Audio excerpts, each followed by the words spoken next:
Okay. So we've already had a little bit of a chat before I started the recording because I was in my car. And just to catch you up, we had talked about the phrase of instead of bloom where you're planted, we're going to talk a little bit about blooming where we're loved. And we've talked a little bit about the ambiguity of dating and just kind of knowing or being able to communicate where we are, our purpose of dating early on. Now, with that in mind, how do you feel like that would be best to communicate your purpose in dating, whether it be dating to mate or dating for fun or dating for socialization or whatever?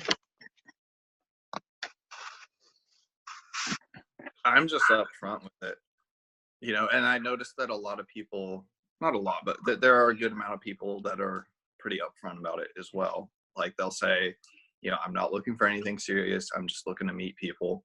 Or they'll say like, I'm looking for the right person for a long-term relationship, or some even use the word eternity. But, like I'm straight up, I just say, I'm looking to see who's compatible and where there might be something that can lead to something long-term, Okay, awesome. And if somebody's not ready for that, then it'll scare them away, and that's okay because they're not ready for that, Do you feel like anybody uses those phrases of, hey, I'm not ready for anything long term, even though they might be doing that, but more because they're afraid of it, or more because they're deciding whether or not that person's the right one from the start? I think that may be possible.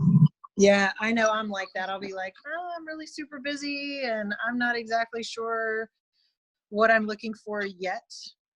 And that I feel like gives me a way that I can make that decision without, like, because I don't even necessarily know how I'm feeling with that person. And I don't want to give myself or them false hopes. So I just keep it as, I'm not exact. I mean, eventually I want long term, but I'm not exactly sure at this moment if I'm ready for that or not.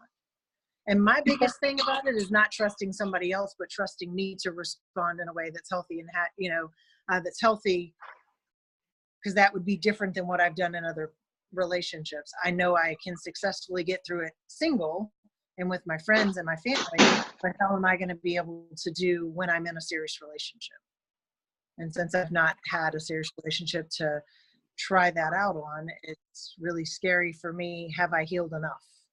So I don't want to give false hopes for myself or them. Okay.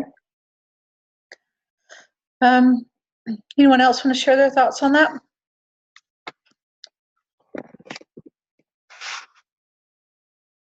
So you guys know I get kind of vulnerable with you guys, and I'm going to be real, and I'm going to share with you what I used to do. What I used to do was there was a man that would express interest in me, and we may go out, we may not, but I may have a conversation with him, and I would look for a reason that it wouldn't work out. Now I've been through some stuff in my life that, let's just say, wasn't very fun. And not realizing it, I think subconsciously in a lot of ways, I had that ultimate fear of, what if, or I had even unrealistic expectations or whatever. But I remember my friends would even say, well, Paula, after a week or two, we would hear, well, he's this or he's that, so it probably wouldn't work out. Instead of giving it a chance. Instead of working past the whatever. Now, there were some things that were just, they weren't going to get work past. Okay. And then there were other things that were just stuff that could be. And that's what I went through just recently. For instance, my big thing was where he lived. I was like, it probably wouldn't work because he lives way out there. And, I just don't know if that would work for me. Instead of, there was just little stupid, petty things. And I'm like, and I had my oldest son. who actually told me, Mom, he's the best man you have ever dated. You cannot stop dating him. You need to give it a chance. And it was, and I mean, other people will listen to me, or, my friends would listen to me or whatever, but they'd be like, all right. But my son is more in your face. And, sometimes I don't want him to be in my face, but that time I appreciated that. Him telling me, Mom, do you realize, who he is? Versus the whole, he lives so far away, or he lives whatever. And I mean, I was seriously like, and it was stuff that didn't matter. It was stuff that could be worked out. And so that was when I was like, well, all right, well, I'm going to give it a shot. And then it got a little scary. It got a little whatever, because we all think we want a relationship. Then when we're in it, or we have the opportunity for it, then we're like, wait a minute. Just like Jennifer, was it you last week that said something about 2 or 3 dates, and then you're like, I don't know. I'm really good at that. I was really good at doing a first or second date, and then it just kind of fizzled after that. And realizing that now some relationships, some dating relationships, I've have gone past that, but they didn't end necessarily.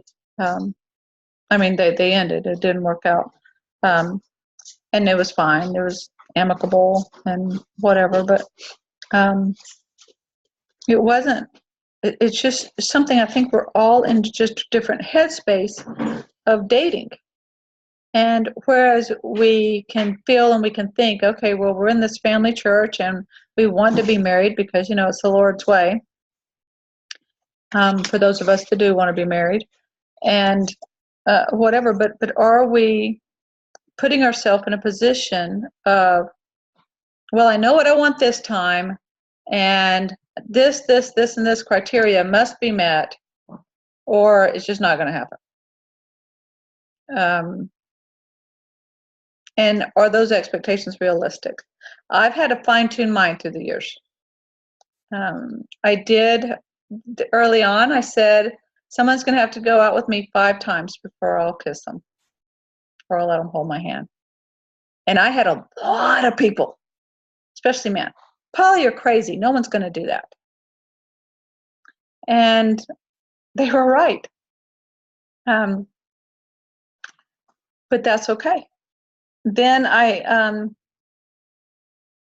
go out with a man. So then in the last year or whatever, I fine-tuned that a little bit just to say I don't want anybody kissing me or holding my hand unless we're dating exclusively, because I don't want you in my personal space if you're going to go do that with other women.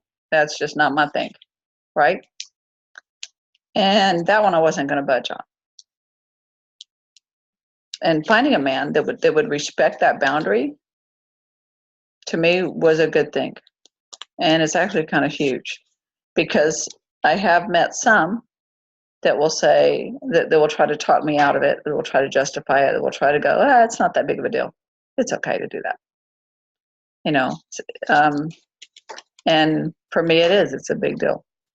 So the boundaries to me are huge, especially considering what I've been through before.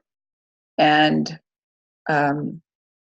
there are healthy boundaries, there are realistic boundaries, and I've had to work through some of those. So for me, that was just kind of a cool thing. But setting up those expectations early on is huge. And knowing this is my purpose. I plan to remarry again. And not that we've got to get married next week. I've even told the guy I'm dating now, I'm like, I don't plan to get married this year. We can get to know each other, and we can make sure that we have a solid foundation. We can go from there. That's just me, because I don't want to rush into a relationship. And I can do that easily, because I've done it before.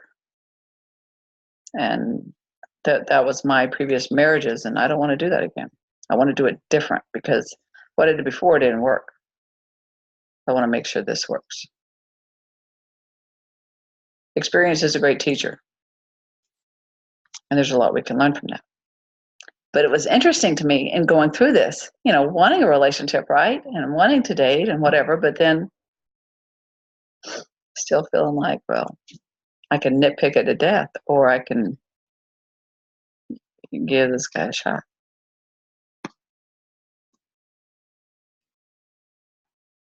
All right, thoughts?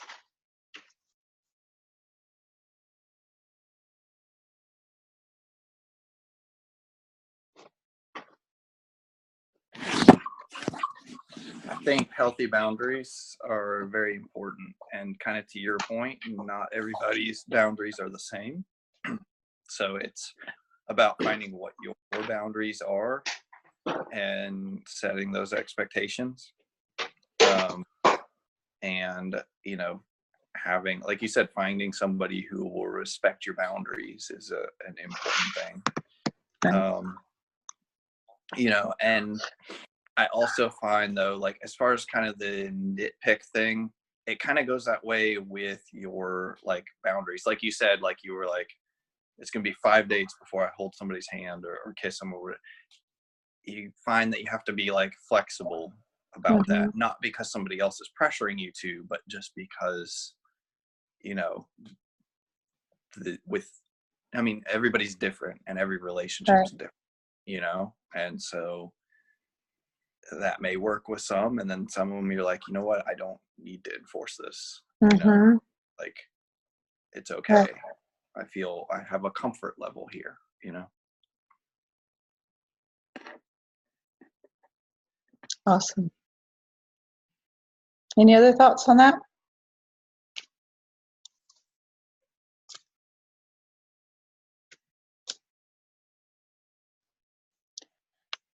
All right.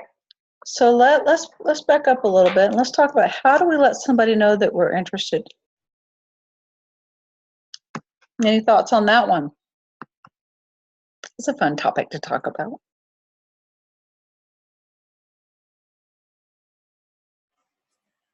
I have the straightforward kind of, you know, hey, I'm interested in you. But I have found that that's very scary to the guys that I have shared that with. I know that's not the same for every man, because I know the man that ultimately I end up with will appreciate that. But those people that I have been interested in, that it's not been reciprocated, let me clarify that, because I have dated a couple guys that have appreciated that. But they've not ended up being long-term relationships. So, but I guess I want to pose the question to the men on the panel. Would that be scary if a woman flat out said, hey, I'm interested?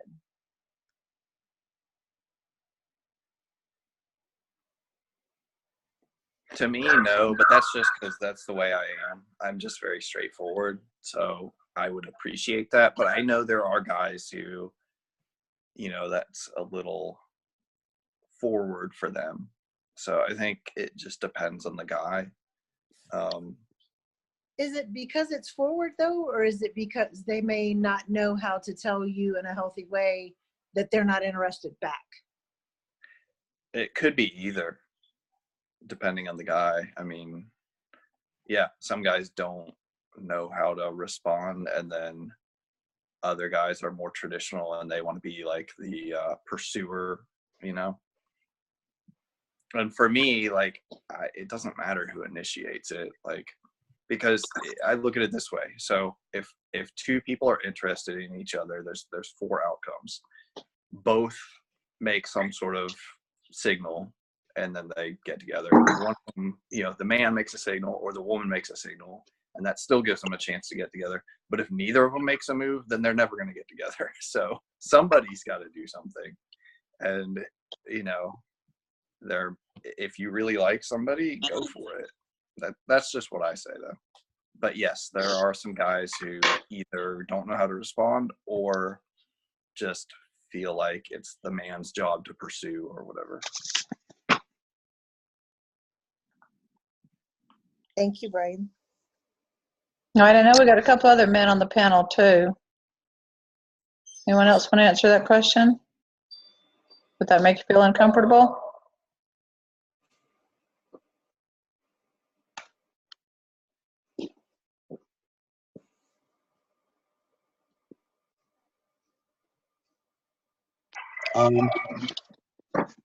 I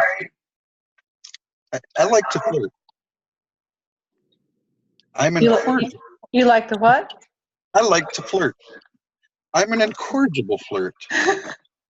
And when that's reciprocated, oh yeah, it's the best feeling in the world.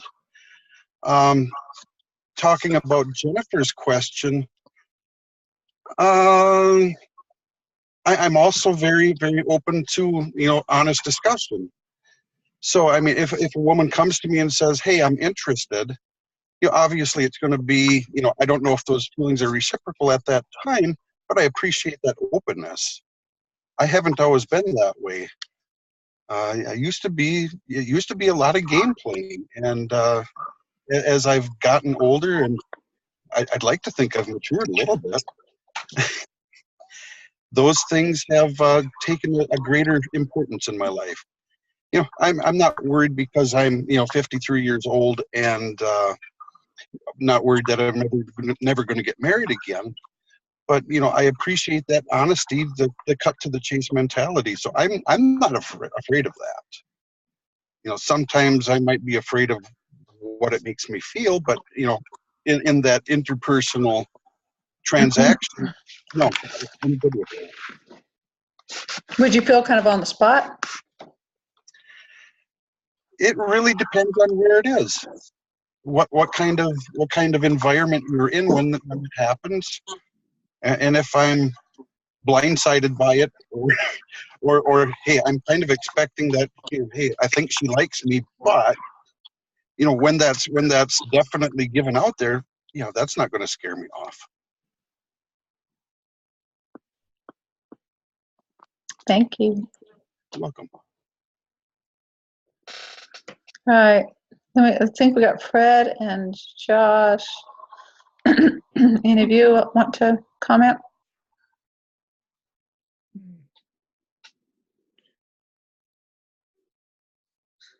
I got nothing.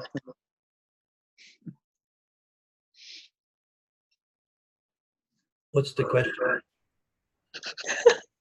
If a woman just said to you, hey, I'm interested in you, how would that feel? Makes me nervous.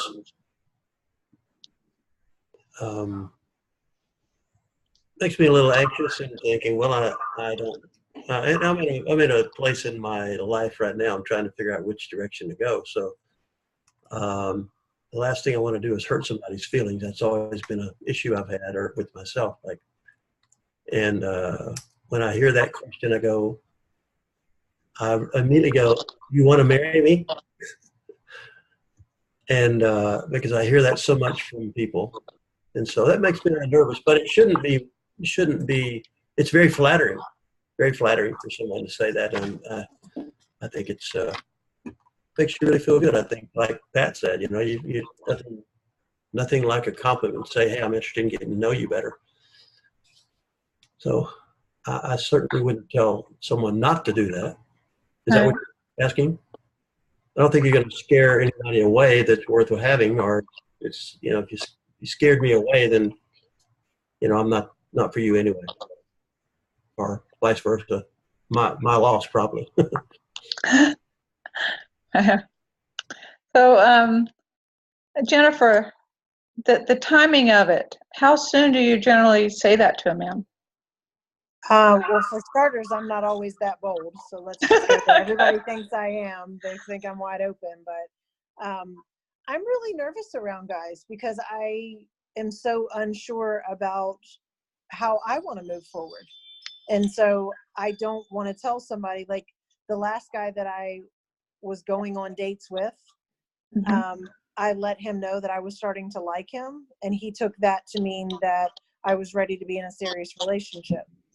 That's not what I was telling him. I was letting him know that I was starting to like things about him and that we needed to start figuring out what the next steps were. Are we going to date exclusively, or are we going to just keep getting to know each other? And fortunate for me, I found out a lot about his personality when I did that, because when I realized I can't move forward, he showed me a lot of different sides of him that I probably would have never seen had I not handled it that way. And so I feel like it goes back to what we were saying, like there's got to be that time has got to be there for us to figure each other out. Figuring out when's the right time to say something, I don't know the answer to that question, but when I start catching feelings for you, you'll know it. I mean, but we had been talking on the phone and had been on several dates for about probably 2 months before I was like, hey, I'm starting to catch feelings for you. And I needed to know for myself if I liked the attention or if I actually liked him. Right. Yeah, that's important. That's real important. That really matters. Yeah. So Well, I don't cool. know if I answered your question, but I think that I'm not going to be like walking up to somebody I just met like, oh, BT Dubs, I really like you. You know, I mean, I might jokingly say that to be like, hey, you're cute, we should date or something like that. But that's joking, not like, hey, I'm into you. Right. Anyone else have any comments on that?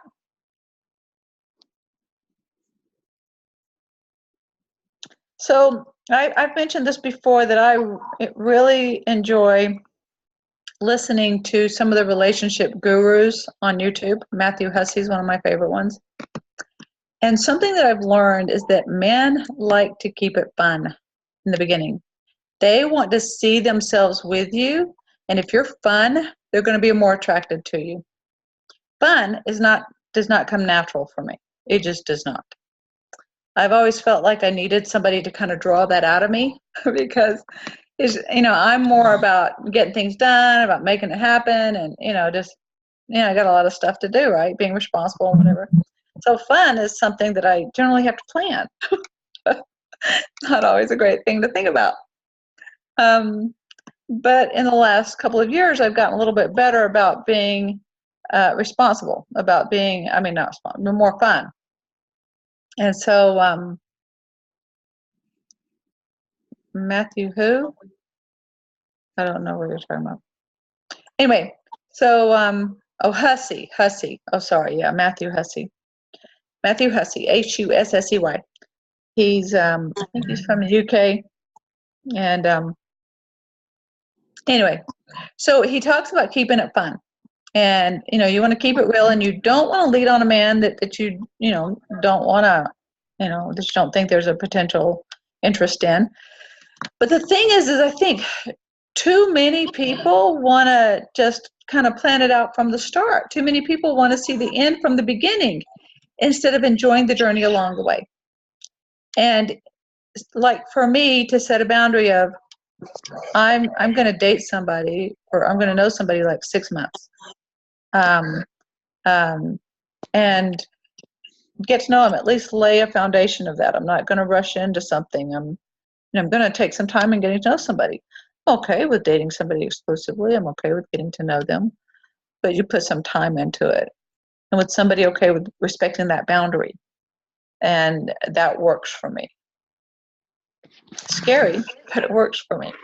But anyway, but keeping it fun, what I have learned is that if you keep it light and you keep it more fun, then it's a lot easier for them to see themselves with you. It's a lot easier to to just kind of play into it with you, and you'll know if you're more compatible when you are doing that.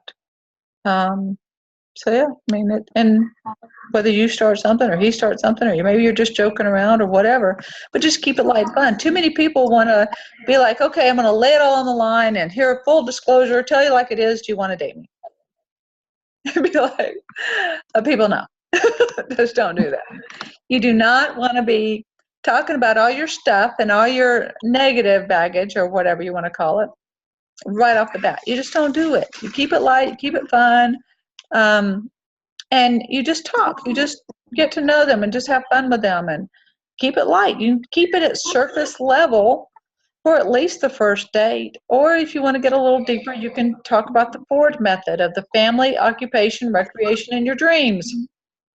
Do that. Those are great things to do as well. But when you get too much into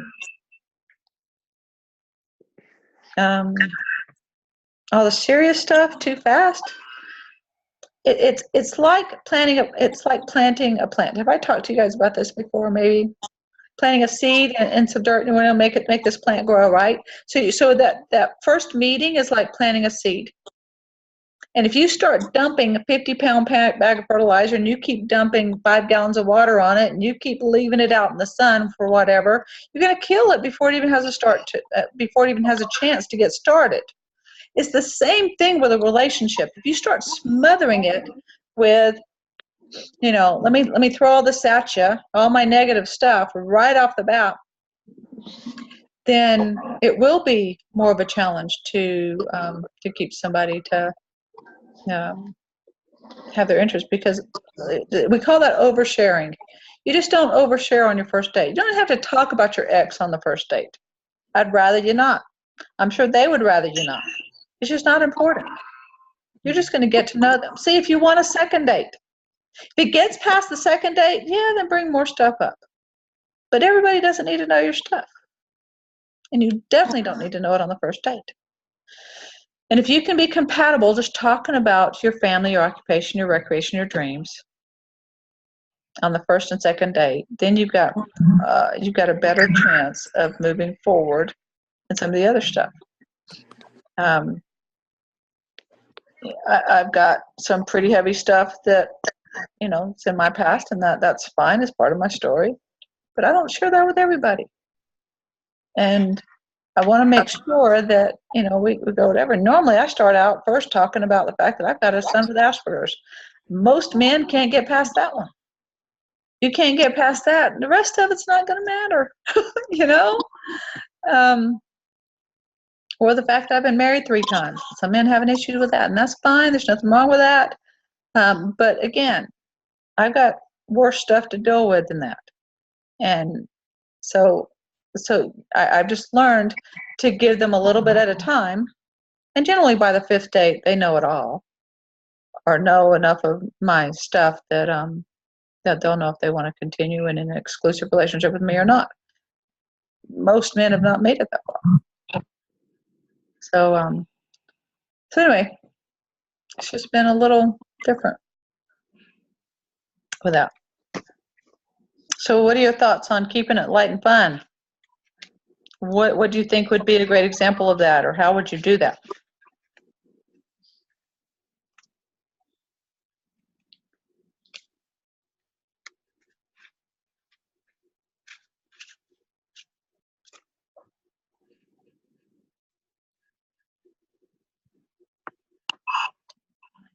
Any thoughts, ideas for our listening audience? Just so you guys know, there are a lot of people that watch these recordings, and that's been kind of fun to see and be a part of. But anybody is welcome to unmute yourself and make a comment to anything that we talk about. I agree with you, Paula, that to keep it light first. We're going to share a little bit of our story, and we all tend to throw a lot more out there, perhaps, than we should. But I agree. Keep it light, have a good time, try to have a good time, and because it will come. We will eventually share all those sad or difficult things. But I agree. Having fun is really important. Having fun. I'm not sure I agree with your 5 dates before you kiss somebody. I'm gonna have to think about that. Or 6 dates, or 10 dates, or whatever it takes. All right. That's another discussion, right? And there you go. We should make that a topic. And everybody's different. You want to feel safe, and you want to feel, respected, or whatever you want to feel. And so, everybody's got their own thing. It's okay. My way is not everybody else's way. I'm just sharing with you my experiences. That's all. I feel like in me sharing my experiences, it makes other people feel better. They're like, "Whew, okay, we're not that bad. It's okay." That's really my hope and intention with that. Is going, it makes you feel better. We're all good. Hi. I know for me, I have a hard time keeping it light because some of the things in my life have been, my story is a big part of who I am.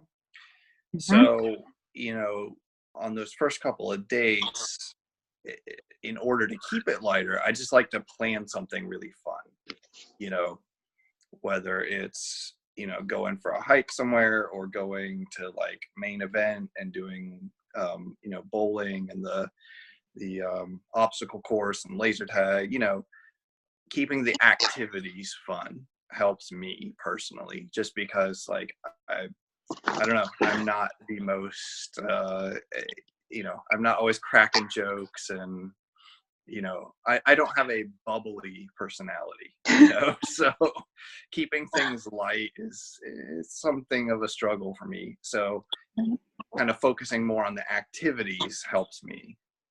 Okay. Now let's back up a little bit, Brian.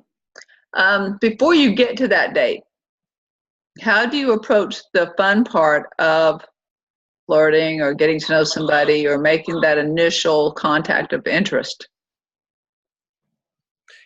Mainly, it's kind of like the old missionary first stage of build on common beliefs. You know, Okay. find activities that you share in common, or things about your kids that are similar, or you know, like you know, like you said, the Ford thing. You know, Okay. if they have similar work or similar life goals, or Mhm. you know, they similar hobbies. You know, any of those sort of things. Kind of build on that common ground and you know, talk about those kind of things. Okay. Awesome. So can I say, I'm not ever sure how I break in. Do I just unmute? Oh, we can hear you. Okay. So I guess I'm just more, I've had multiple marriages too. And as I look back at those experiences and what I learned from them, I really like the idea of just understanding that I can be who I am. And and and when you mentioned, I was driving, so I apologize that I didn't mention this before, but when you mentioned the 5 dates before this thing, and then you said, then I realized what I really am after is to have somebody be exclusive with me, not to just hold hands when it's not going to go anywhere, when they're out doing that with everybody. So I like dating according to principle, you know, and I guess one of the principles that I live by is that I need to be who I am, and I need to be who I am where I'm at, and that's honest. And I liked when this gentleman just shared, you know, that his story is a big part of his life, that your story is a big part of your life. I think that, and when you talked about fun, you know, everybody's different. To some people, fun is cleaning out a garage. To some people, fun is reading or dissecting something, you know, that you're reading, or fun is just sitting and chatting about your life. But I think what you're talking about is the principle of not revealing more than appropriate on the first few dates, because then that turns it into something that is it's just you're sharing things too quickly. But again, we have to know who we are, and what if you feel that it's the right thing to share something on a second date that you normally wouldn't with someone. I guess I really believe that dating by principles is correct, and I believe that really asking Heavenly Father to guide us through the journey is more important than being careful about everything we do or don't do in the right time.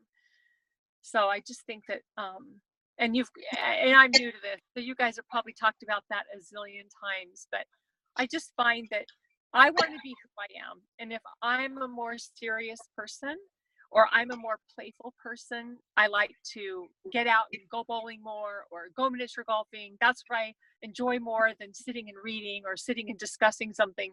I want to be true to who I am. And I want the person that I'm dating to be true with me about who they are. I don't want them to, just because they read something or they listened to something, change the way they would normally approach something just because they're trying to catch me or impress me, or not do things that they shouldn't do prematurely. Oh, no, I completely agree. We definitely need to be who we are. Definitely need to be who we are. I'm not at all discounting that one. No, I know. Yeah. I know. Um, and I think that being who we are and going through whatever experiences we need to go through, because we are maybe seedling, or maybe we're just a few inches in our growth, or maybe we're, getting to where our tree is sprouting branches.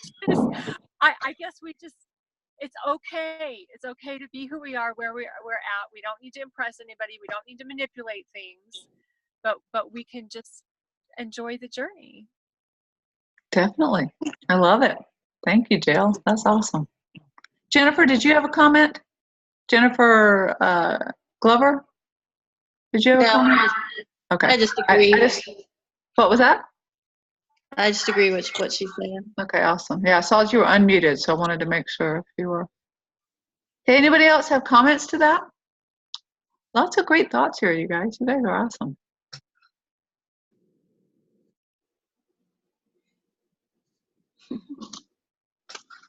What else? All right, let's talk about this one. Let's talk about who asks who. This one comes up in just about every Facebook chat group I think I've ever been on. So let me know what you think. What are your thoughts? Well, I've been in relationships where I've been in relationships where I've been someone to ask, and I've been in relationships where they have asked me. So I think it's two people being who you are, and whatever happens, and you see where it goes and how it feels to you individually, right? Yep. Sorry, I'm not facilitating conversation very well, am I? It's all right. You're sharing your thoughts. That's important. All right. Anyone else want to share their thoughts on who asks who?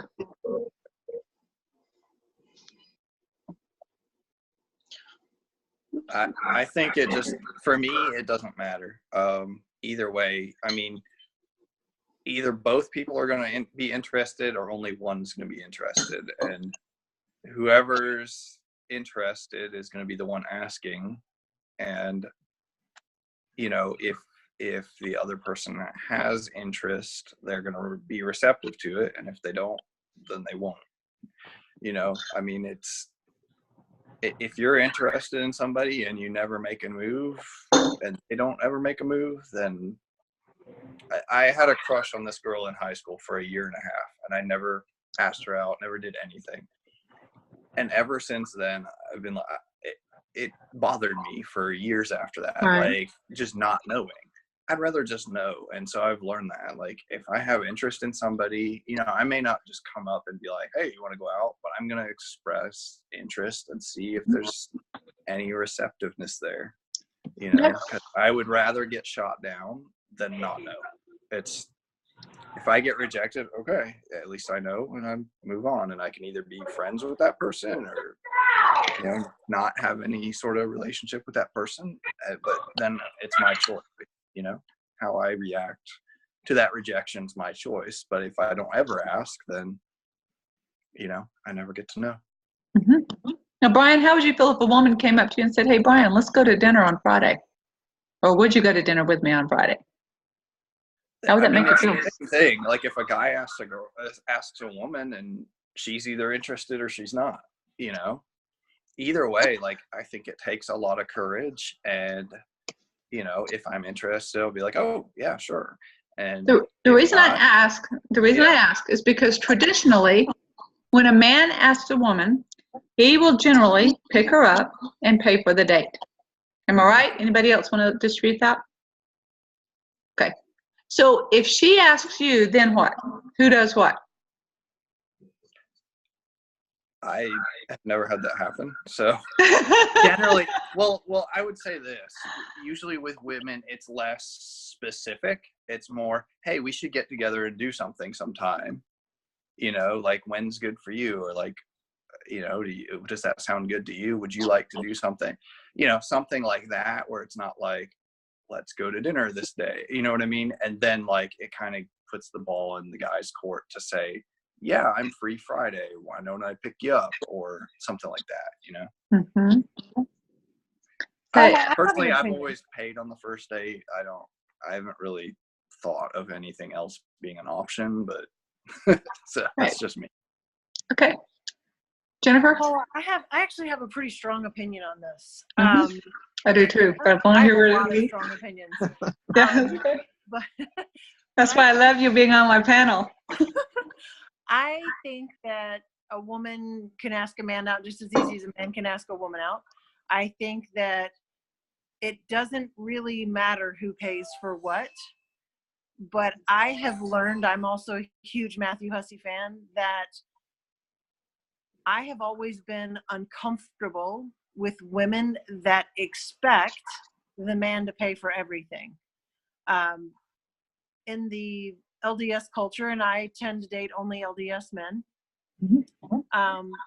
they have families, they have children, they may not have the funds to go and do XYZ every time we're together or whatever. And if I have the money to contribute, why wouldn't it be okay for me to contribute? It shouldn't be a smack in anybody's face for us. If we're working towards being a team, why would it be detrimental for me to be a teammate? So I just feel like that it doesn't really matter who pays. It doesn't really matter who asks out. What we're trying to do is find people that we have things in common with. And if we continue to have things in common with them, become serious, and, you know, the rest, move on to whatever we want the relationship to be together. So that's my strong opinion on it. I do prefer the men to make the first move, not because I'm not bold enough to do it, but I just like that. I'm old fashioned. I'm really old. So I really just prefer that. But I will always offer to help on any of the bills, because I just feel like it's not a man's responsibility to take care of me. Do I like to be taken care of? Yes. Do men like to be taken care of? Yes. So I don't think it should be one-sided. So it's not the popular response, but it's how I feel. Love you, Jennifer. Thanks for sharing that. Okay. I'd like to hear from some of the men too on this, or some of the other men. I know we've heard from Brian.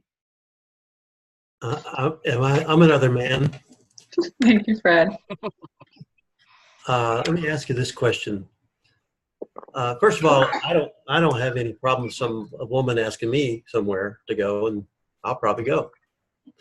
Part of it is I don't want to hurt anybody's feelings, but you got to see what somebody's like other than a few moments of conversation. Now, the other topic we were talking about was who pays for what. I'm a pretty traditional guy, but I was with a friend the other day who insisted they pay for the dinner. And I thought, well, maybe I should insist that I pay for the dinner. But they insisted. And so I said, well, if that makes you feel better, go ahead. You're welcome to buy the dinner. And then I thought, well, maybe I should have insisted on buying the dinner. Is there any chivalry there, or is that a sincere? It seemed like a sincere,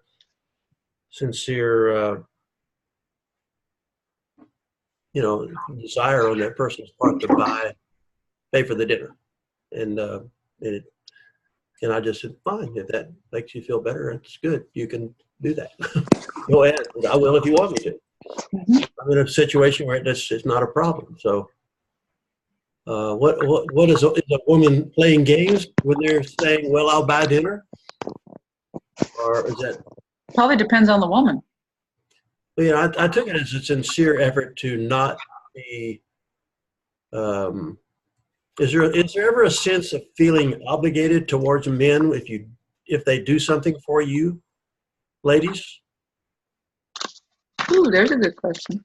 Well, I personally don't feel obligated to do anything I'm uncomfortable doing. So the short answer is no, but I don't want any man to feel like I'm hanging out with him because he is able to do things for me financially. Well, this is the impression I got, was that I don't want to owe anybody. We're going to keep the tab here. You did this, you did that. I don't do that. And but I felt like perhaps maybe some women think that way. Like, okay, if I buy your dinner, or if I take you to the movie, or buy your dinner, go to the concert, then now I owe you something, either affection or some who knows what. Is I that don't feel that. I don't a feel real that way. thing? I don't feel that way. But like, if we've gone to dinner and a movie, and you've picked up dinner, I'm going to ask if I can pick up the concessions or the movie, or can I help in some way? Because I want to make sure that the person that I'm hanging out with knows that I am willing, able to take care of my part. Like, I think that it's team building. I think that that's why I feel that way, is because I feel teamwork is very important to me, and I feel like I need them to know I work full time. I want to be part of the team. Put me in, coach. What if he takes you up on it and buys all the popcorn and all the drinks and just really goes, like, spends $30 at the concession stand at the movie, which that wouldn't be hard to do. I mean, I could ask you the same question. What if you took me to a restaurant? Look, I just got real personal on that. What if they took me to a restaurant that had lobster and I ordered lobster? If they weren't prepared for that, then I guess that's what I'm saying, is I think that there's got to be balance. And I think That's Jennifer, I like that. That's a good question, because if that's true, if I go to dinner with someone and I'm kind of a frugal guy, I might go to a nice place, but I'm frugal. I guess that's the right way to say it. No, that is the correct way to say that. What about you, Fred? And so if they buy the lobster and I'm going to buy the salad, I'm not sure about this. Are they taking advantage of me? All right, I'm going to interrupt you too, because Kelly has been raising her hand, and then I think Josh too. So you guys just go ahead. Kelly, what have you got to say? The one date that I've been single. Oh wait, I can't hear you very well. Can you hear me? No. How about now? I can hear you better now. Mm-hmm. Anyway, the one and only date that I've been on since I've been single wasn't even really a date. It was just somebody that I had gotten to know a little bit on, I don't even remember, I guess just one of the singles sites or pages.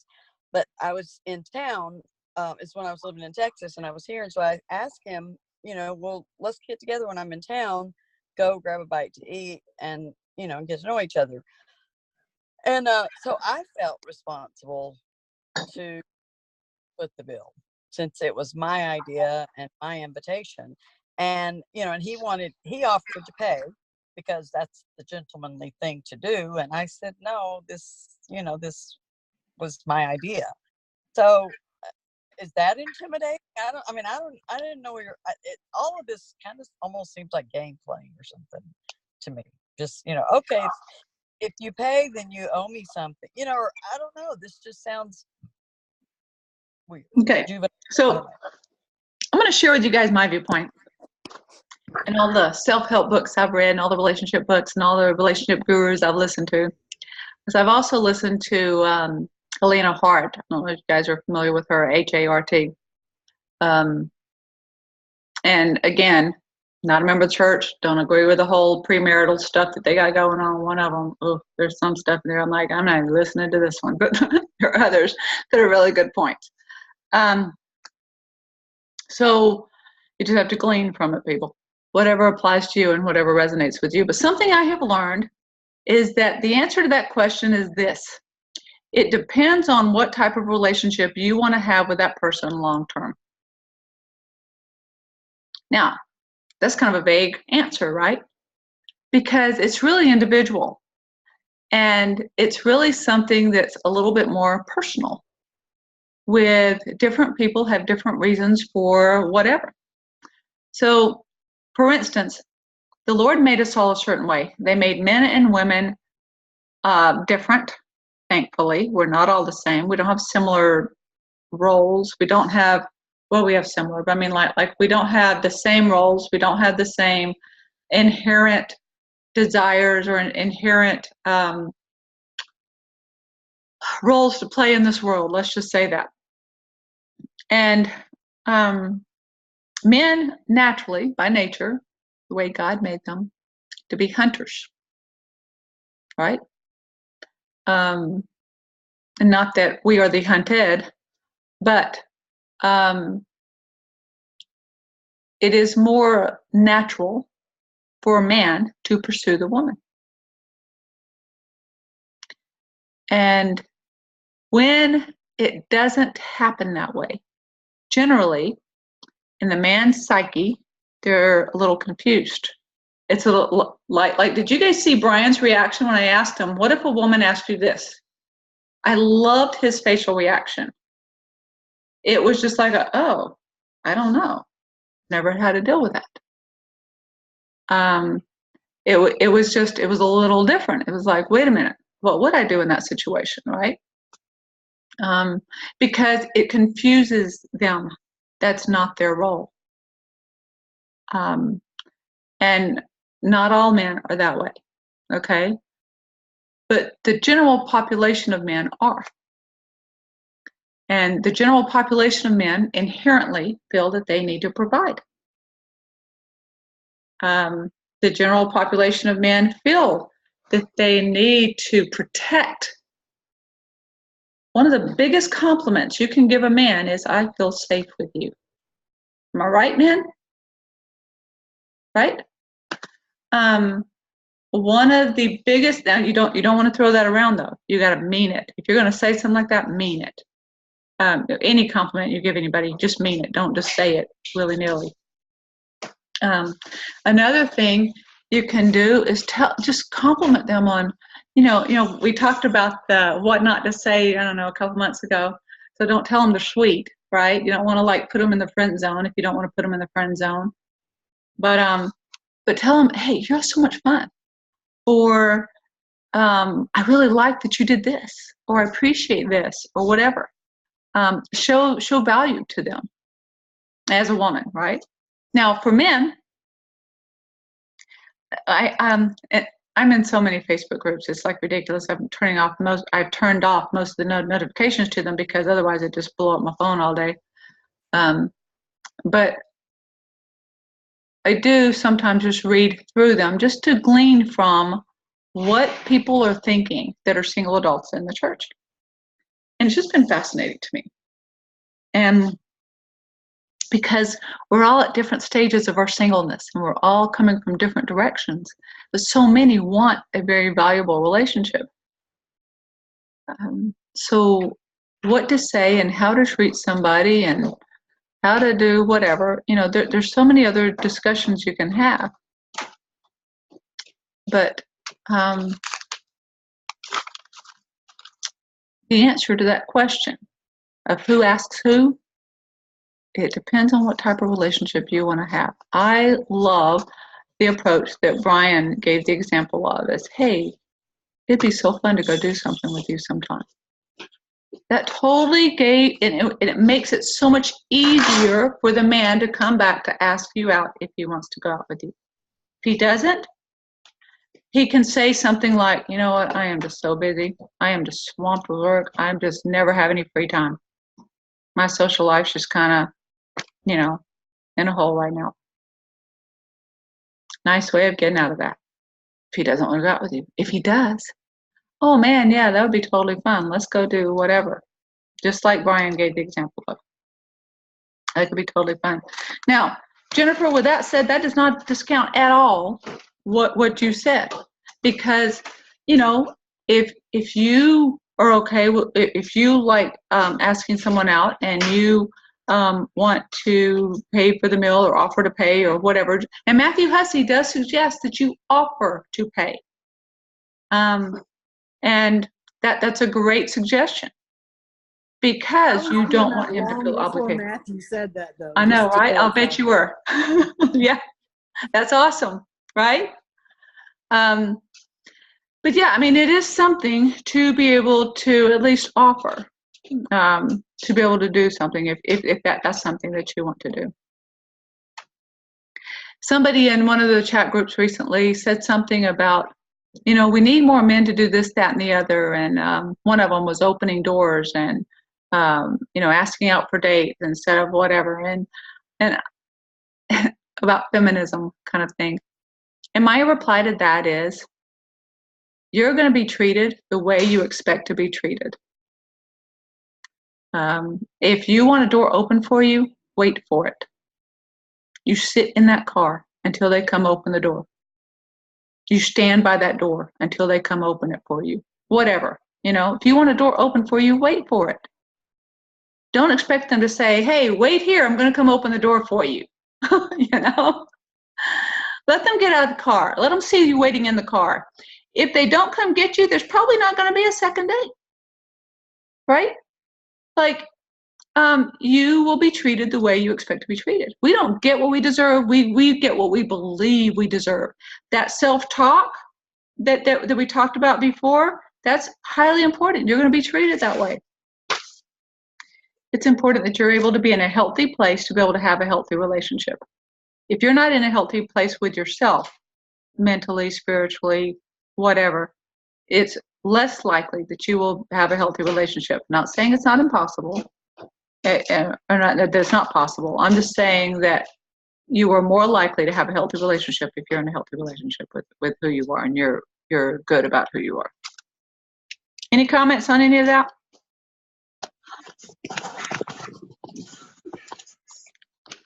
Hello, Pat. Hello. Just going back to talking about the very vague introduction, the very vague, hey, we should go do something sometime. I can appreciate that, but there's also a time when we as men need to just step up and be a man and say, hey, I'd like to go out with you. How would Friday work? And, sometimes the vague generalities just lead to vague generalities that never go anyplace. And you never find what you're looking for because nobody's willing to make a commitment. I appreciate it both ways, but sometimes you have to step up to the plate. Just my thoughts.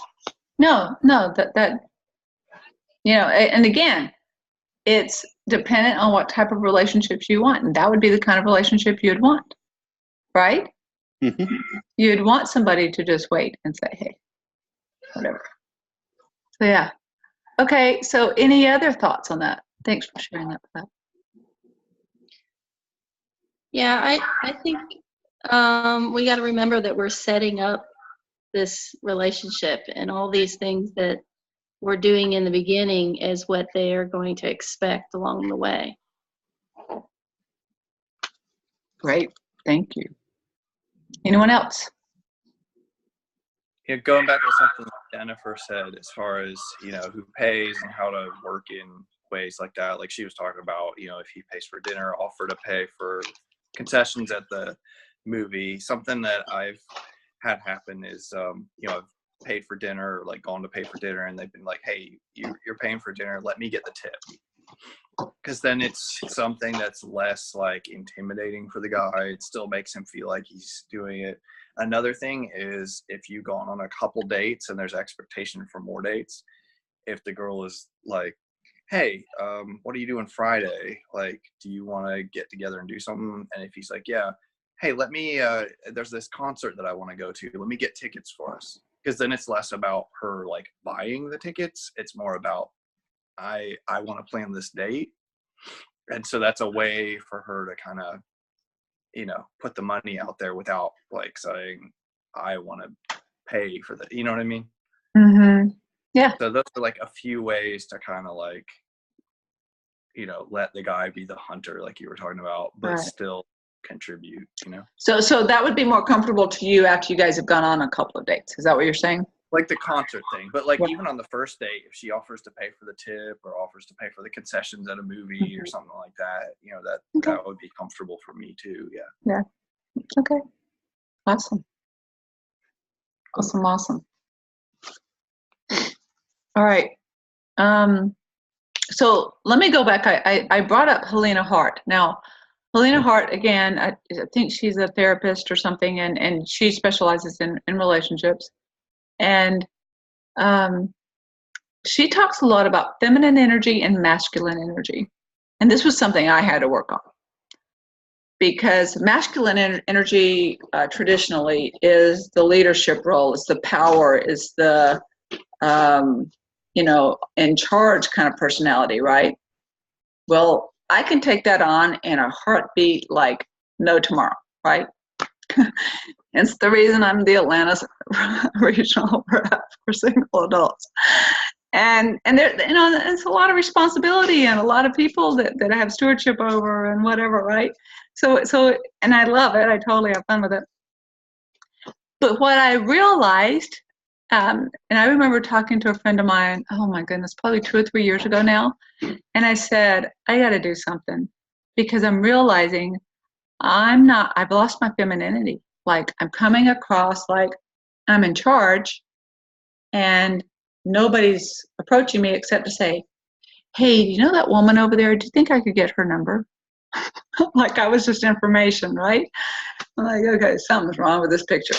So I told her, I said, okay, I've got to change a little bit about the hair. I got to change something about the clothes I'm wearing. Got to change some whatever. And it became a work in progress. It didn't happen over time. And I've had moving days, so my hair's all up and I'm a mess, but whatever. Moving weekend even. So, but over time though, I've realized that putting a little bit more time into being a little bit more flirty, being a little bit more feminine, being the way I dress and the way I come across and whatever, even still in charge. I still have the same responsibilities. I've had that for a few years now and I love it. But even still with that, I've been able to be more playful. At the dances, people are seeing me be more playful. At the whatever, they're seeing me be more fun or whatever. And it is just, it has evolved. And that feminine and masculine energy really do come into play. I have seen it, I have witnessed it, I have watched it with other people, and I have learned from it from them, as well as the other people that I listen to and read about and whatever. So that is something that is also really important, is being able to tap into your feminine energy and make him and help him to feel his own masculine energy. And vice versa, guys, men, you can help a woman feel her own feminine energy and in an appropriate way. And it is just something that is just, it's really kind of cool. And you can do this just in conversation without touching, right? I don't know if you want to get the 8-second hug, I'm all for that one. But overall, I just mean that just tapping into that just in conversation, the way that they see us across the room, or we're at a table with them, or whatever. What is our energy? What is our aura around us, if you will? I don't know if we really want to use that word, but what is our energy that they are feeling? What is the vibe we're giving off? Do you get what I'm saying? So that I know is pretty critical in the initial onset of relationships. And those vibes, that energy that you're putting off, is going to be so very important for someone to pique interest. For instance, you ever been around somebody, and say if you're sitting at a table at an activity or a single adult event or whatever, and they're talking about how hard their life is, and they're complaining about never getting asked out on a date, they're complaining about having to go to all these single adult activities, or they're complaining about why did they do this or whatever at this event, right? And they're being critical and they're being whatever. Would that be somebody that you would want to go, ooh, I want to go out with that person? No. Who wants to do that, right? If a woman, maybe generally, or maybe specifically to a man, will say something like, well, you just need to step up. You just need to act like your age instead of, like you're in middle school, and do this and do that and do the other, and then everything will be great. Would that be a woman you would want to ask out? My guess would be no. Am I wrong? Anyone want to say yes to that? That would be a negatory. Right. Because basically that, what's the word? Is it demasculating the man? Is that the right word? Anyway, it makes them feel less than.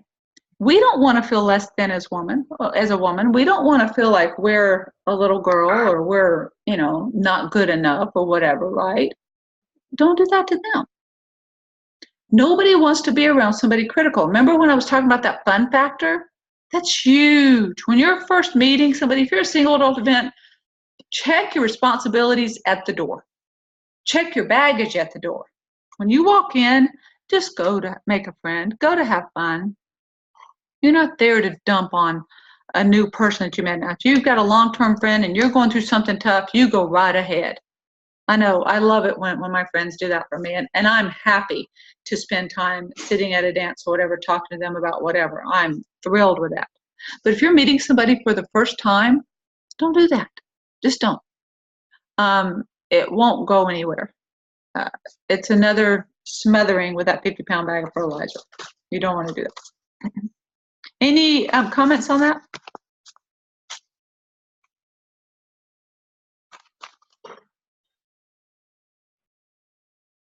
I really like what you said about check your responsibilities at the door. Because if you go to have a good time, you will. Yeah, right. Yeah, I agree with you 100%, Paula. The last thing I want to do is go to an activity and listen to all the sad stories that are out there. And we all have some. And so it's not the place to do that. And who wants to listen to a complainer? But then again, like I said, if you have a friend that's got an issue, I have no problem with sitting down in a foyer or somewhere and listening. It's not the same thing. Right, not at all the same thing. Right. So I'm with you 100%. Yeah. Just when you're meeting somebody new for the first time, you don't want to do that. All right. Now, let's talk about expectations. What would be realistic expectations of what to look for, what to expect on a date, or any type of expectations that you feel like you have in a relationship? What do you feel like would be a realistic expectation? Or what expectations do you have? We can talk about those too.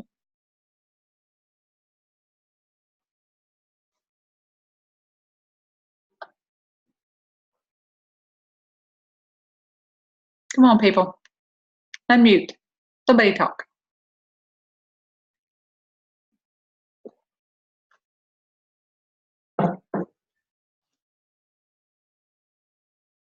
What expectations do you have in a relationship? Okay. Yay. It's courtesy and integrity.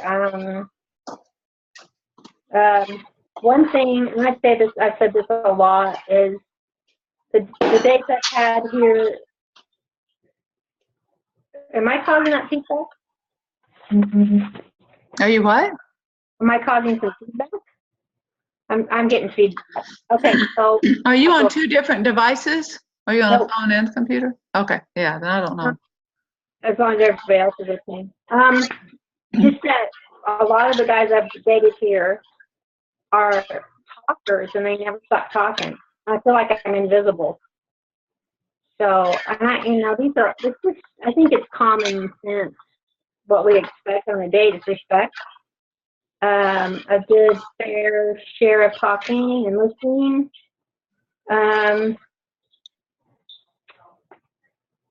Good to have fun. And I don't know. I think it's a pretty basic question, but I didn't want to keep things quiet. No. It's all good. So expectations, first of all, do we date members of the church or not? That can go back and forth with different people, but that could be one of the expectations. Okay. Let's see. Somebody's got their hand up. Who's got their hand up? Just go ahead and talk if you got your hand up. Yeah, go ahead.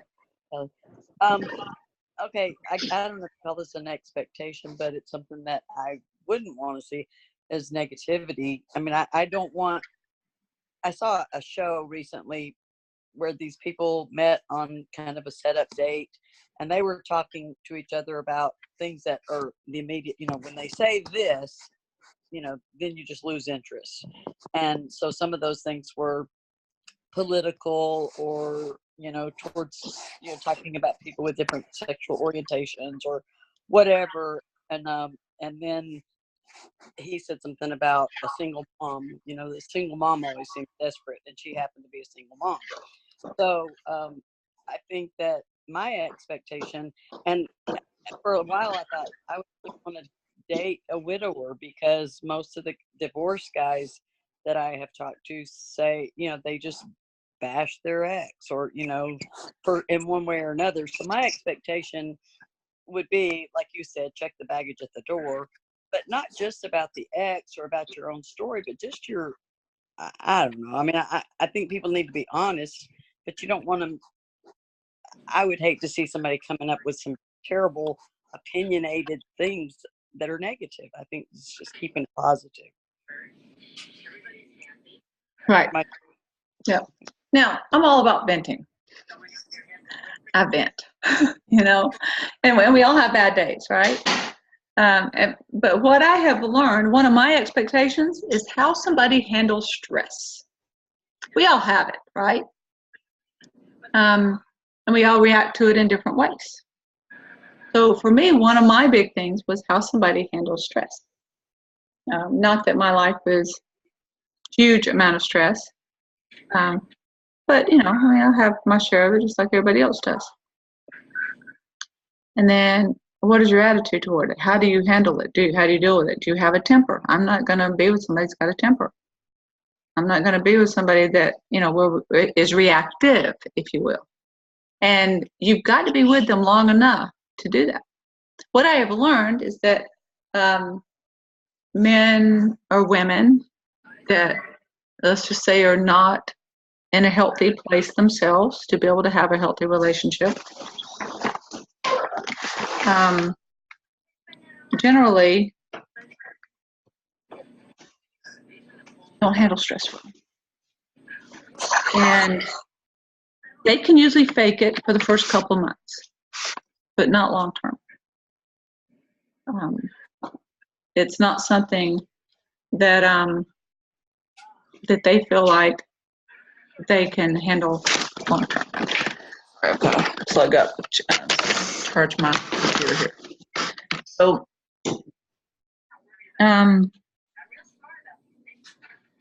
that is one of the issues that I have noticed with people, say, in toxic relationships or in just say unhealthy relationships, is the fact that they're not putting in enough time.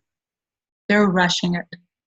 And anybody that's going to rush a relationship generally has a very shaky foundation, and you're not going to be able to know enough. You're never going to know everything about everybody. You could be 90 years old, married for 40 years, and still be learning something about somebody, okay? You're not going to know everything. But you need to know enough. You need to ask the right questions while you're dating somebody. Some questions need to wait until you're engaged. Some topics or some conversations need to wait till you're engaged. There's a lot of questions that you need to ask. There's a lot of things that you find out along the way. And that's important. And you've got to put the time into it to be able to do that. Any thoughts on that? Sorry, trying to keep over the time here. Any thoughts?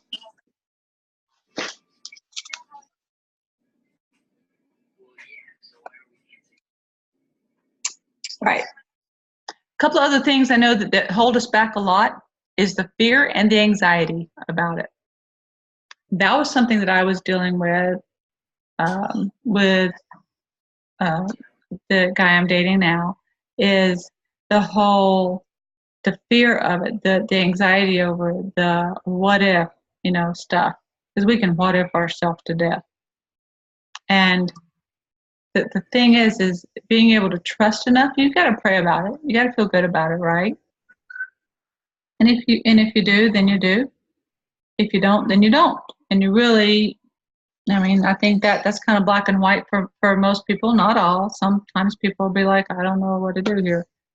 But the fear and the anxiety sometimes is something you've got to push through. There's a book called Feel the Fear and Do It Anyway. it was a very, it was like 30 years old. I think I read it when I was like 20, maybe 22. It was a very influential book in my life. Being able to feel the fear and do it anyway. Feeling that anxiety, feeling that whatever you're feeling, and then still being able to push through it because it's the right thing to do. Now, if you're feeling afraid of something that's wrong, that's different. But if you're feeling the fear or nervousness over something that is still right and you've asked the right questions, move forward, take another step. And if that still feels good, take another step. And if that still feels good, keep going, right? Because remember, life's more of a journey. It's not necessarily a sprint. It's just a journey. It's one where we kind of pace ourselves and we learn things along the way. There's a very great book called Enjoy the Journey by Lucille Johnson. I got to hear her speak at a conference years ago. And she's just a phenomenal woman. I'm sure she's since passed away because when I was hearing her speak, she was in her 80s. But she just there's so much that she gleaned from her own life of learning to enjoy the journey. Because too many people play the what if game, or if only. If only I had this, then I would be happy. If only I had a date. If only I was dating somebody. If only I were married. If only I had whatever. If only I had this job. If only I had blah, blah, blah. Right? If only I lived in a place where they had a single adult program. I've heard that a few times. But if only if only ourselves to death, and it will prevent us from enjoying the journey that we have right now. Bloom where you feel loved. And that's huge.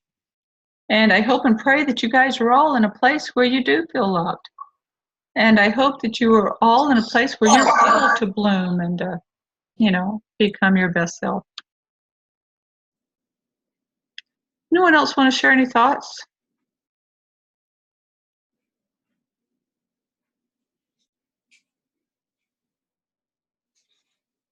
Going back to your thoughts on rushing, Mm-hmm.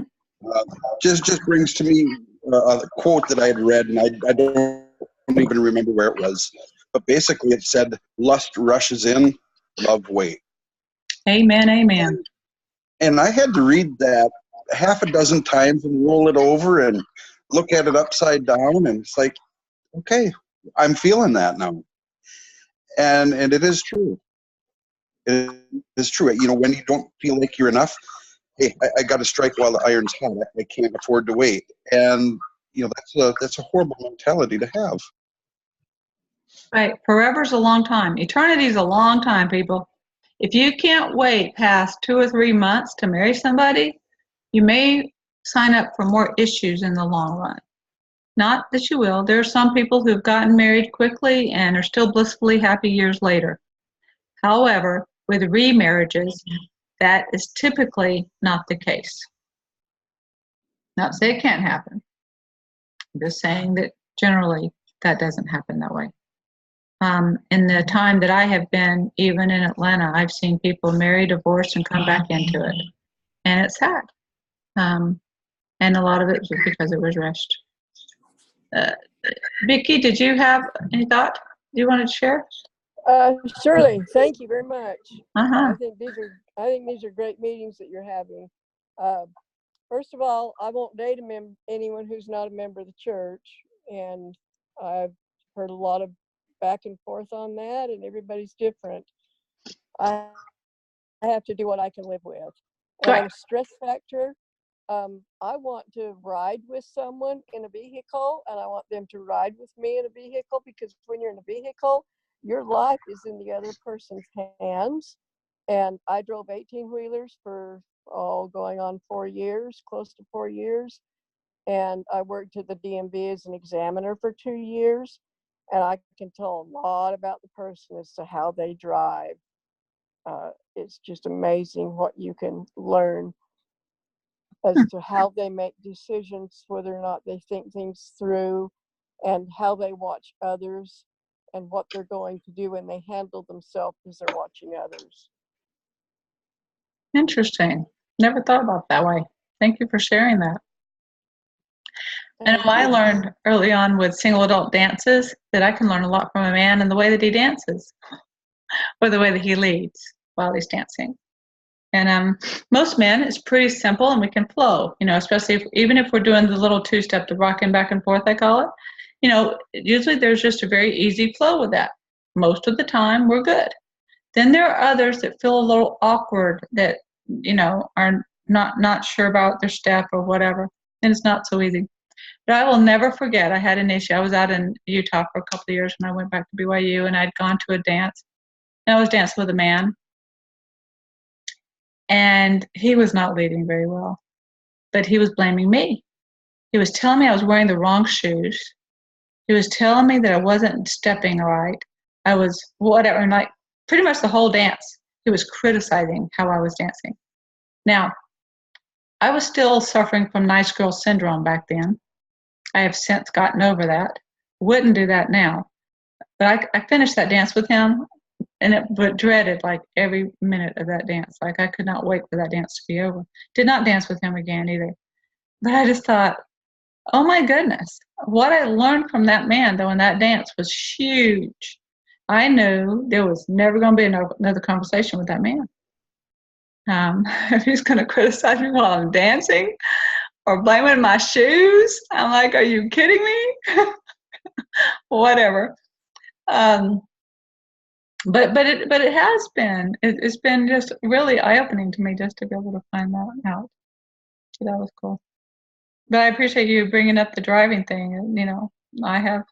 There are times when you can feel safe with someone driving, and there are times when you just don't feel so safe with them driving. And different things that they do. That's cool. I like that. All right. Anyone else want to make any comments? And then we're going to talk about vulnerability. I want to just mention, we talk about not rushing in and taking your time and stuff. And I think that's, for me, it's less about calendar time than it is how much time you invest in the relationship. Yep. If you're talking on the phone for an hour a couple times a week and going on a date once every 2 or 3 weeks, somebody can keep up a front that way for years, Mm-hmm. And for me, if I'm getting into a relationship with somebody, I want to be in those high stress situations.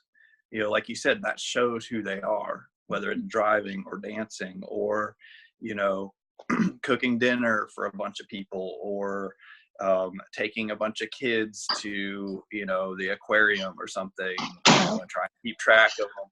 Just everyday things, even something as simple as like grocery shopping, seeing how somebody handles different tastes and handles, compromise and things like that. Yep. Because if your goal is marriage isn't a bunch of dates and fun. It's the grocery shopping, it's cooking dinner, it's all the little things. And if you're with the right person, they're going to make those things more enjoyable and easier. If you're with the wrong person, it's going to create friction and it's going to make them even worse the chores that they are. So, I think mix in along with the fun, once you're past those couple initial dates and you're like, yeah, okay, I want to pursue something with this person, mix in a lot of that everyday kind of stuff, Love it. Yes. Great. I love it. Totally. It is getting past that. And that was kind of what we were talking about with the whole ambiguity, or getting to that point after 2 or 3 dates of going, okay, where are we at now? And that whole defining the relationship or whatever you want to call it. But you got to have a discussion at some point. Do we want to keep dating, or are we going to be doing something else, or whatever you do? And then when you are in an ongoing dating relationship, I love the fact that you brought up, if your goal is to date to marry, then definitely you want to see them in some sort of high stress situations, and more than once. And high stress doesn't necessarily have to be negative. It doesn't have to be a bad thing, but like I love the examples you gave. And the grocery shopping thing, cool. I also read in a paper, this is probably even when I was a teenager, and it just stuck with me. They said, you got to play Monopoly with somebody. Well, I hate Monopoly. It's not fun for me. I just do not enjoy that game. But playing some sort of a game with them like that, where there has to be some sort of strategy and whatever, So I think you can see a lot of people a lot in that as well. You can see how competitive they are. You can see, how they play. If some things matter, some things don't, or whatever. A lot of things will come out in that. There are so many different aspects of dating that a lot of people kind of skip over or glaze over to get to the marriage rather than investing the time into finding out different things. I remember one time there was a woman that I knew, I think she had known the man for 3 weeks and they were planning to get married in a couple of weeks or something, like really short time. And she said, we had matching furniture, so I just knew it was meant to be. And I thought, oh, honey, you need a little bit more than, you need a lot more than matching furniture, right? Like, because the furniture can go away and it fades and whatever, and you got to replace it. But there's different things you need to learn about them, not just matching furniture. That always has stuck with me because I was just kind of shocked by her response and her reasoning. Well, needless to say, that marriage did not last, but anyway, it was definitely an eye-opening thing for me how some people's attitude toward marriage is different. Some people just think, oh, well, it was just meant to be, so what we're going to do, and this feels this. So I love that Pat brings up the whole lust rushes in, love waits. You will take the time, and I love how Brian pointed out that it isn't necessarily calendar time. It is the amount of time you invest in somebody. This is a relationship investment. Invest well. Just like, we want to watch where we put our money, we watch where we put our time. And who we spend time with is going to matter because that's going to communicate volumes. We spend time with and on people and things that are important to us. If they're not that important, we're not going to spend the time. So if somebody is coming to you and saying, I just don't have time, I'm just too busy, they're in a very nice way telling you they're not interested. Because if you were important, no matter how busy someone is, and for people that are close to me and know, I'm an ultra busy woman, but I will always make time for people and for things that are important to me. Always. And I do. And it's awesome. So I want you to just, keep that in mind of just knowing that. Now that will also help to bring out the vulnerability in allowing yourself to be seen in a real way. And again, if you're in a healthy place with you emotionally, spiritually, and all those Elise ways, right? Then you will be able to allow yourself to be able to be in a healthy relationship and be able to be more vulnerable, be able to share that part of you because it's your story. And it's great and it's awesome. And the Lord made us all different for a reason. Celebrate who you are. That's just an amazing thing. I mean, I love all the different personalities. I love all the different opinions. I love all the different perspectives. And it's just an awesome, amazing thing to me. The Lord only made one of you. You are so unique that the Lord only made one. And to allow that part of you with somebody. Now, generally, we'll do it a little bit at a time. That vulnerability, don't always have to be like me and go, here, let me just tell you about this on a webinar for everybody to go see. But you do need to be real with it. You do need to be who you are and be comfortable. And if you don't feel that, then it's not right. It's not the right one if you don't feel comfortable with it. And if you feel like you've got to do or be a certain way or a different way or make changes or whatever, then that's not the right one. Now, if it's something you want to do, that's different. If that's something you're choosing to do, but if you're feeling pressured into doing something you don't want to do or whatever, then that's different. Way different. Any thoughts on that?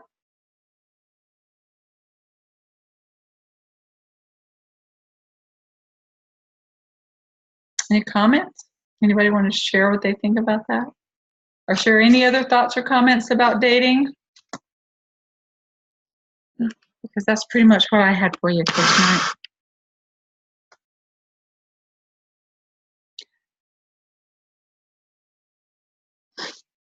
Anyone else?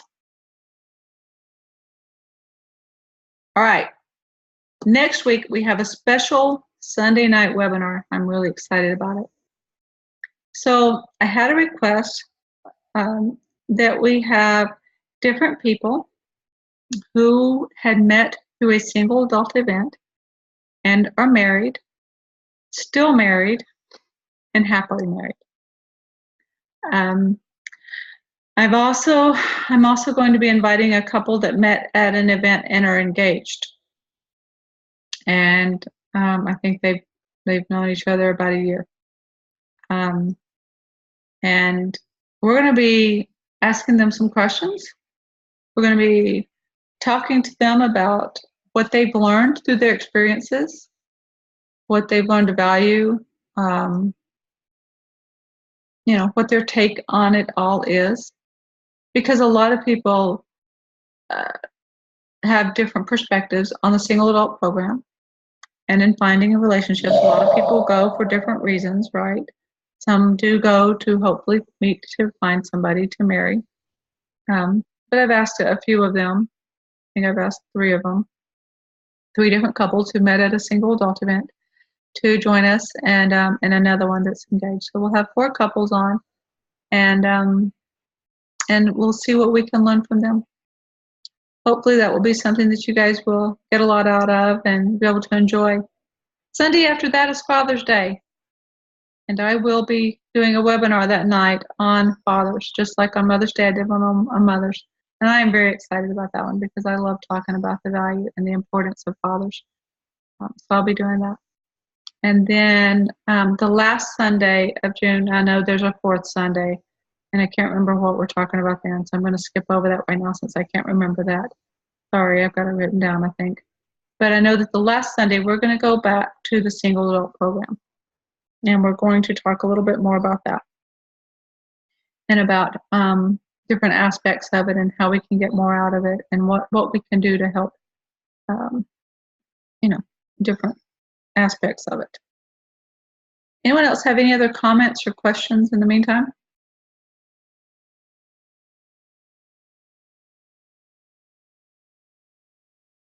All right, well, I really appreciate you guys spending your Sunday night with me, as always, and I hope you have a great evening.